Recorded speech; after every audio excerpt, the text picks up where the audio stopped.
It's official, guys. Minecraft 1.17 Part 1 is coming in just a few days. And with this first part of the update, guys, we are receiving so many cool features in the game, excluding all of the terrain generation. But still, guys, we are getting so much, and I'm sure you want to know everything that is coming. In this video, I will cover everything that'll be added in Part 1 so that you can get completely caught up. And guys, if you enjoy the video, consider leaving a like and subscribing as we're trying to grow the channel and reach that 5,000 subs as our next milestone. So guys, yes, 1.17 Part 1 is here. In just a few days, we're going to be getting the first full release of Part 1. And today, my goal is to catch you up on everything that will be coming, every feature, block, mob, everything that you need to know before you load into a world of 1.17 Part 1.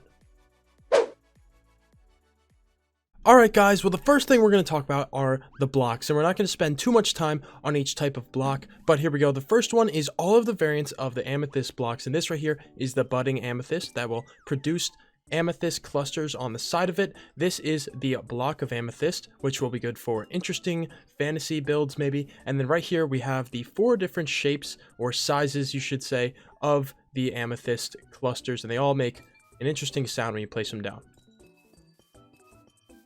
All of these things can be found underground inside of an amethyst geode.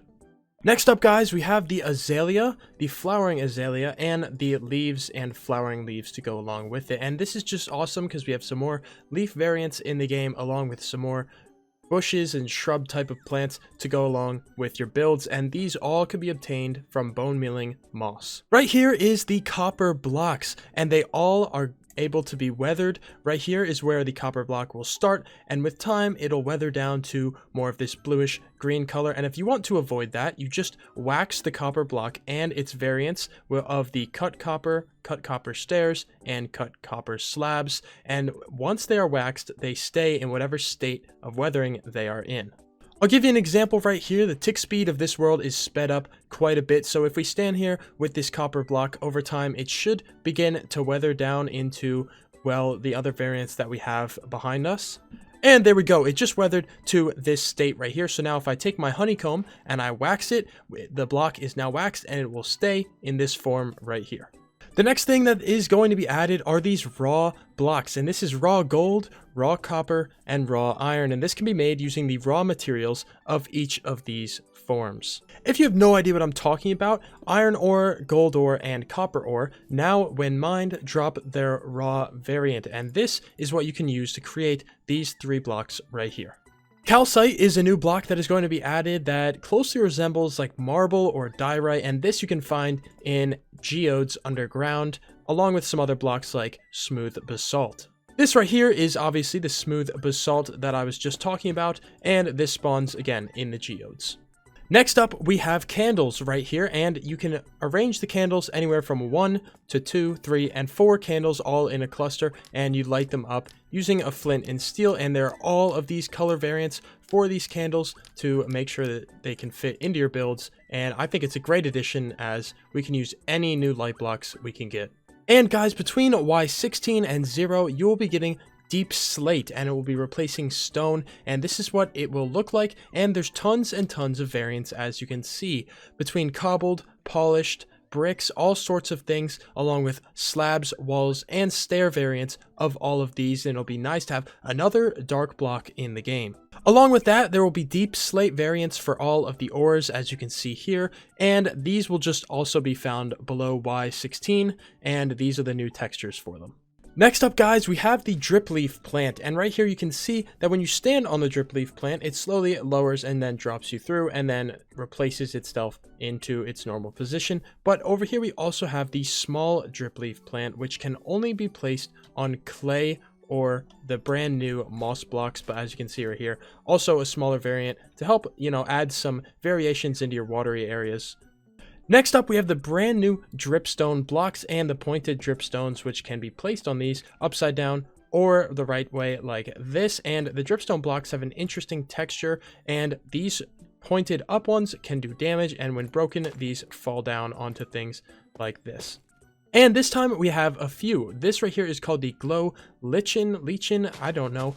And it is a vine that you can find in caves and stuff like that. We also have these hanging roots, which are pretty interesting, can hang from the top as roots, as you can imagine. And then we have the glowing item frame as well, which will help add some brightness into your displayed items. What you're looking at right here is the light block, and this is only obtainable through creative mode, but it adds invisible light. See, if I take my hand away from the light block item, the particles or the visual will slowly disappear and there is light there. So if we go underground, as you can see, this portion of this cave is completely lit up without any torches or anything, and that is because of the invisible light blocks that are placed around here. I think this is an amazing addition, especially for me being a builder. This is going to be helpful so much. And if you guys want to check out some of my other building content, just go to my channel. I put out weekly videos doing some really fun building challenges or building projects. Next, we have the lightning rod, and this will attract lightning that is in a 32 block radius, and when it is struck, it'll give a redstone output. So this is just an interesting new block to have in the game. We also are getting moss blocks and moss carpet blocks, which is also going to help in your caves. And if you just take some bone meal right here and you bone meal this around, you can see it is going to spread everywhere and get you some azaleas as well.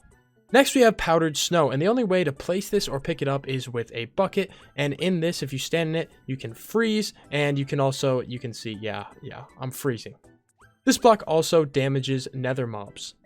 This block right here is rooted dirt, and it grows hanging roots underneath it. So when you're in a cave, that's where you can find this block, and you can also bone meal this around, just like podzol or mycelium. And just a few more blocks. This is the spore blossom, and it also gives off some particle effects, which could be really, really cool in some builds. But yeah, this is the spore blossom block. And guys, the final two, we have the tinted glass, which is glass that you can see through, but does not allow light through. And then finally, we have tough, which is another block you can find underground.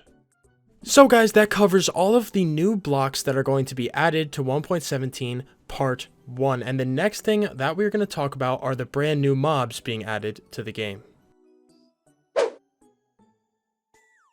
The first mob is the axolotl, and these have to spawn in complete darkness underground. There's multiple variants of this mob, and if they're out of water for too long, they start to die. You can pick them up in a bucket and make them your pet, and also put them on leads. There's also a super rare blue variant. The next mob being added is the goats. They spawn in mountain biomes, and they can jump up to 10 blocks tall without taking any damage. They also can be bred with wheat to make baby goats. You can use them to get buckets of milk, and they don't drop anything, but there is a 2% chance of a screaming boat spawning, which can be aggressive and scream. Next is the glow squid, which also has to spawn in complete darkness, and it drops glow ink sacs when it is damaged, which can be used to craft the glowing item frames and used for other purposes we will see later in the video. Speaking of that, the first item we're going to talk about is the glow ink sac, and what you can use this for is dyeing signs glowing. Right there you can see it gives it an outline, and then if we just grab some dye of any color right here, we can make that change, and you can see this in the dark.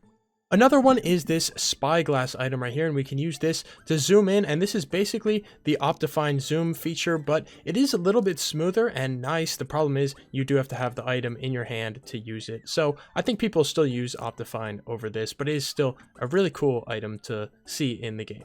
The amethyst shard item is collected from amethyst clusters and can be used to craft multiple things, including tinted glass. Another new item is the glow berries, which can be used as a food source, and they will restore 2 hunger bars of hunger.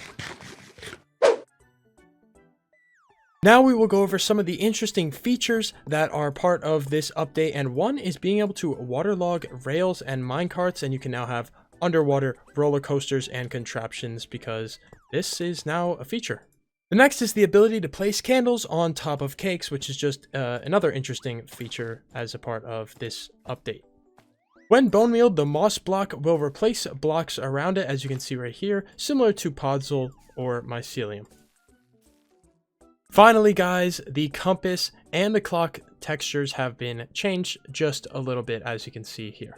But guys, hopefully this video was helpful for you. That is most of the stuff that is going to be added. And if you want all the details and even more information, the link in the description will take you to all of the update notes for this update. And I hope you guys have a good time playing on this update, and make sure you subscribe and stick around for some more awesome 1.17 Minecraft content. So guys, it's been Lemon Slice, and I will see you next time. Peace out. Thank you for watching the video, and comment your favorite feature of the new update.